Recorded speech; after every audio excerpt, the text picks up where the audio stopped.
Here to help break down the past, present, and future of the Hornets is Hornets247.com blogger Joe Gerrity. Joe, thank you so much for joining us. I guess we'll start off with on the court right now. The Hornets have won 4 out of 5. I kind of call it a little bit of bad timing for a win streak. Good or bad that they're doing so well right now? Bad. Yeah. There's no ifs, ands, or buts about it. They don't gain anything by winning games this late in the year. They lose possible positioning in the lottery, and we need every chance we can get to have as many good quality picks as we can toward the top of the draft. Hornets, obviously the big news, instant credibility, instant stability, bringing in Saints owner Tom Benson as the owner. What do you think this means for the franchise? It's fantastic. It provides stability that the franchise simply couldn't have found another owner. If somebody like Raj Batal had come in from LA, the question on everyone's mind would be what happens when the Hornets start to struggle again. With someone like Benson, you just don't have that issue. And he is a local guy with local ties. Now, the season has been kind of up, down, everywhere in between. How would you grade the job Dell Demps has done so far? You know, I don't think he's been fully unleashed yet. I think we're going to see what he can really do. He's been acquiring a lot of low-cost, former lottery pick players who could or could not turn into something really good. Guys like Aminu, Henry, Vasquez. Not a lottery pick, but Vasquez is a solid player who's not making very much money. And I think we'll really figure out what kind of a GM he is this year when he starts turning those pieces into maybe one better player. If he can go with Vasquez and Henry for a higher quality player, I think we'll start to see what his real plan was when he started acquiring all of those young players. What about Monty Williams? I mean, he's had to weather the storm, and he seems to have kept a pretty even keel. How would you grade Monty Williams this year? A+.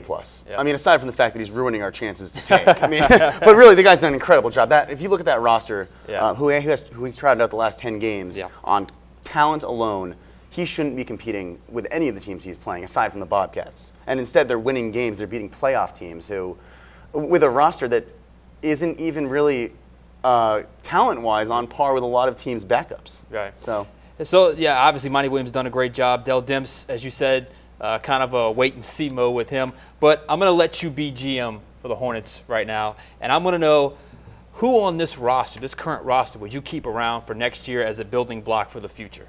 It sounds weird, Jason Smith. Yeah. You know, he's not a prototypical all-star. He's not necessarily one of the best players that you're going to find at the power forward position. But what he brings mentally to the team, what he brings in terms of a sixth man, the quality leader off the bench. I mean, he's someone who I think you are going to keep around for a long time. I think last year we looked at each other and we said $7.5 million, 3 years. That's crazy. Now we're saying $7.5 million, 3 years. One of the best deals in the league.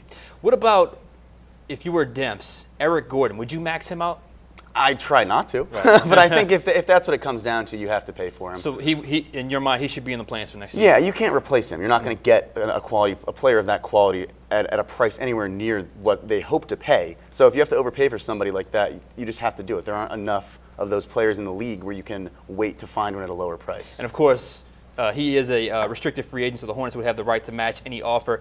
Okay, they have some cap space, they have some draft picks, they have some money to spend. How quickly can they turn this thing around and be back in the playoffs? Well, it's funny. It depends on what they do this summer. If they wind up with a 4 or the 5 pick, you might see Dell Demps decide to trade his picks for a veteran player, someone like LaMarcus Aldridge.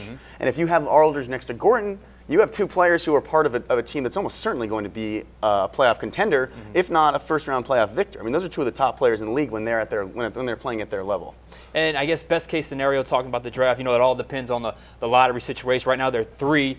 That's the best they can do as far as probability. But best case scenario, what players will the Hornets end up with? I mean, Anthony Davis obviously is the guy. Otherwise, I think Michael Kidd-Gilchrist is a great fit. I know that Aminu's been playing well lately. I know that we have Ariza on the roster still, but a guy like Kidd-Gilchrist can do so much. He's such a great transition player. He's going to be a great defender. He may not stand out at any single aspect of the game, but overall, he's going to be one of the best players to come out of this draft. So Michael Kidd-Gilchrist or Anthony Davis, that would be the best 2. I would think so. I'm skeptical of going with someone like Drummond, someone who has that high bust potential. I just don't think that this is the year to take a risk for the Hornets. I think they need to go with a player who's going to maybe not be the best player from the draft, but will certainly be a quality player. And probably one of the biggest things to come out of Tom Benson's press conference is when he boldly proclaimed that he wants to change the name. So I want to ask you, we've been getting call after call after call, Facebook, Twitter, you name it. We've been getting suggestions. What would you go with as a new name for the Hornets? You know, I would not. I like the name Crew, but I don't like it New Orleans Crew. I think you call it the Crew of New Orleans. And you make every NBA city out there, every arena say to themselves, come on. Now he's making a new template. Every TV station has to make a new template for how you have that name written out there, and it just changes the way that people think of this team. It really gives them a new identity. I knew y'all liked you for some reason, man. The crew was my suggestion as well. Joe Gerrity of Hornets247.com. I read it every day. I suggest you do too. Joe, thank you so much for being with us. Thank you so much, Sean. All right, Appreciate no problem. Coming up from one Benson franchise to another, we shift our focus to the Saints.